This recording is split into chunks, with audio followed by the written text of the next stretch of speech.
Hello students, welcome to my YouTube channel.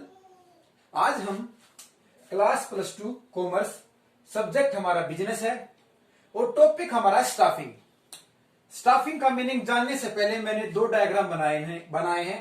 अगर इन दोनों डायग्रामों को आप अच्छी तरह से समझ लोगे तो आपको स्टाफिंग का मीनिंग क्लियर हो जाएगा। हिंदी में स्टाफिंग को बोलते हैं नियुक्ति करना, नियुक्तिकरण। जैसे कि ये हमारा स्कूल है आरपीएस, ये हमारा स्कूल है आरपीएस। तो इस आरपीएस में हम ये स्टूडेंट्स हैं और ये सर या मैडम है, सारे के सारे ये सीरीज में लगा रखे मैंने। ये स्टूडेंट्स हैं, ये सर मैडम है और मैंने एक डायग्राम सा बना रखा है। जैसे कि ये तो मैंने ग्राउंड दिखा रखा है, ठीक है। ये मैंने +1 +2 का रूम दिखा रखा है, क्लासरूम। ये मैंने प्रिंसिपल रूम दिखा रखा है, ये मैडम प्रिंसिपल है। ये रूम नंबर 1 दिखा रखा है, फर्स्ट क्लास है। रूम नंबर 2 दिखा रखा है, सेकंड क्लास है। Room number 3 third class, room number 4 fourth class. ये मैंने रूम बना रखे हैं और सभी के आगे एक टीचर को खड़ा किया है। ये टीचर है, ये हमारा टीचर है, ये हमारा टीचर है, ये हमारा टीचर है। इसी तरह ये टीचर है सारे के सारे। और मैं इसमें आप सभी को ये डायग्राम के थ्रू क्या बताने की कोशिश कर रहा हूं कि हर रूम में एक टीचर की जरूरत है और बच्चों की जरूरत है। हर रूम में एक टीचर की जरूरत है और बच्चों की जरूरत है। और प्रिंसिपल रूम क्या खाली रहेगा? प्रिंसिपल रूम में भी एक टीचर की जरूरत है, प्रिंसिपल मैम की। इसी तरह हर क्लास में टीचर होना जरूरी है। अगर किसी भी क्लास में टीचर नहीं है तो वो क्लास खाली है। तो वो क्लास कुछ दिन के लिए खाली हो सकती है, 2 दिन 3 दिन के लिए, लेकिन उसमें टीचर को लगाना बहुत जरूरी है। तो उसी को बोला जाता है स्टाफ।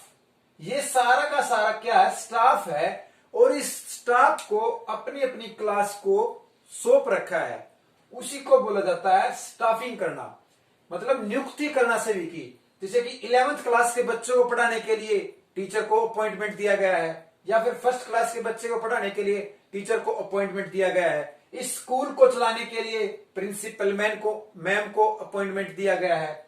इसी तरह स्टूडेंट्स को एडमिशन दिया गया है, टीचर्स को अपॉइंटमेंट दिया गया है। सारी की सारी एक्टिविटीज क्या क्या है? हमारी स्कूल को चलाने के लिए है। और इस स्कूल को चलाने के लिए हमें हर वो स्टाफ चाहिए है जो इस स्कूल के लिए जरूरी है। जैसे कि वॉशरूम स्टाफ के लिए भी हमें स्टाफ की जरूरत है, हमें सफाई कर्मचारी है, ग्राउंड कीपर है, डीपी है। हर एक व्यक्ति की जरूरत होती है स्कूल चलाने के लिए। तो अब उसको बोलना क्या जाता है हमारे बिजनेस की सेंस में? स्टाफ। स्टाफ को अपॉइंटमेंट दिया है। अब बिजनेस के बारे में देखते हैं, बिजनेस में क्या बताया गया है। ये मैंने बिजनेस बना रखा है, ठीक है। ये क्या है? बिजनेस हमारा। और इस बिजनेस में भी कई सारे पार्ट्स मैंने डिवाइड कर रखे हैं। जैसे कि ये गेटमैन है, गेट है बिजनेस का। ये प्रोडक्शन स्टाफ है, यहाँ बहुत सारे स्टाफ, ये सारा का सारा स्टाफ इस प्रोडक्शन या मार्कर बनाने का काम स्टार्ट कर रखा है। ये रिसेप्शन स्टाफ है, जहां पर कोई भी पर्सन आता है तो उसको हैंडल करने के लिए रिसेप्शन स्टाफ, ये स्टाफ रिसेप्शन है। वर्कर स्टाफ जो और मजदूर हैं, जैसे स्टोर कीपर है, रसोईया है, या फिर वो और ज्यादा हो सकते हैं, जैसे वॉशरूम स्टाफ है। ये सारे के सारे स्टाफ यहाँ इनका अलग से रूम बना रखा है। इसी तरह मैनेजर का एक रूम बना रखा है, डायरेक्टर का रूम बना रखा है।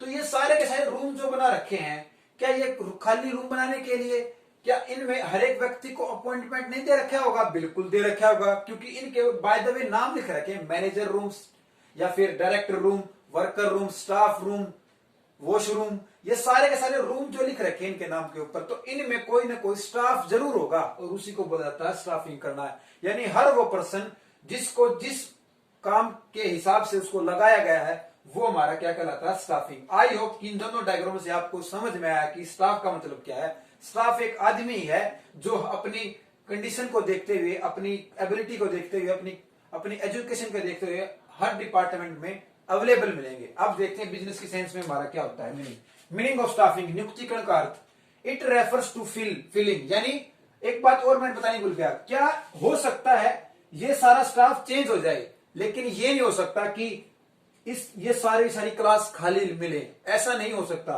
इन क्लासों में 1-2 दिन में अगर टीचर नहीं है तो टीचर को अपॉइंटमेंट किया जाएगा, स्टाफ को वापस बुलाया जाएगा। तो मतलब खाली ये चीज नहीं रह सकती। इसीलिए ये कहा गया कि इट रेफर्स टू फीलिंग, कि हमें उन उन पदों को भरना है। जैसे कि इस क्लास के रूम के लिए टीचर की अपॉइंटमेंट को है तो उसको भरना है। इसी तरह इसको अगर एक दो दिन छुट्टी पे चले गए या खाली है तो उसको भरना जरूर है। तो filling and keeping filled the post with people, कि इसका अभिप्राय उन पदों को भरे रहना है और उनको भरे रहने देना भी है, यानी उन लोगों को पदों पर रखना है और साथ के साथ उनको उन जगह पर भरते रहना है। अगर बाय चांस कोई रिटायर हो जाए तो उसकी जगह दूसरे को, तो मतलब इसको स्टाफिंग बोला गया है। स्टाफिंग की कुछ करेक्टरिस्टिक्स या फीचर्स मैंने लिख रखी है। सबसे पहला क्या है, रिलेटेड टू ह्यूमन बीइंग। क्या हमने देखा इस रूम में एक टीचर है, वो आदमी है, बिल्कुल है। इसमें देखा इसमें भी आदमी है, या प्रिंसिपल मैम है तो ये भी एक मैडम है, लेकिन है तो आदमी मनुष्य ही है। इसी तरह ग्राउंड में गए एक डिप्पी खड़ा था, वो भी एक मनुष्य है। तो पहला पॉइंट क्या हमारा, रिलेटेड टू ह्यूमन बीइंग। ये हमेशा आदमियों के संबंध रखता है। सभी में देखा, बिजनेस में देखा होगा, मैनेजर का एक रूम आदमी बैठा हुआ, अभी डायरेक्टर में भी कोई आदमी बैठा है, कोई भूत तो बैठा नहीं है। इसी तरह है essential to all manager function, कि सभी अगर आप स्कूल स्टार्ट कर ले, बिजनेस स्टार्ट कर ले, या फिर घर के लिए शॉप स्टार्ट कर ले, तो उस सभी में क्या है, मैनेजमेंट की जरूरत है।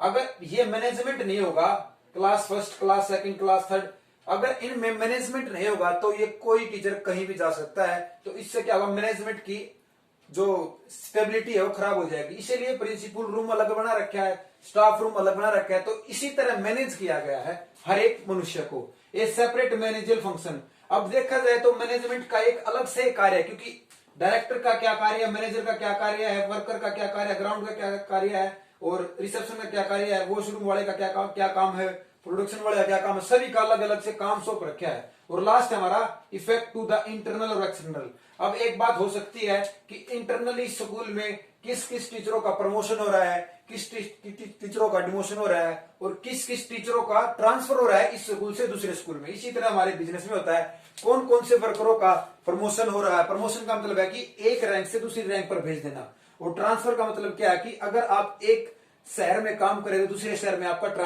ट्रांसफर कर देना। और डिमोशन का मतलब है कि जो आप पहले थे अब उससे निचले पद पे बैठा देना, उसको बोलते हैं डिमोशन। आई होप आप सभी को स्टाफिंग का मीनिंग 2 डायग्राम में से क्लियर हुआ है। धन्यवाद।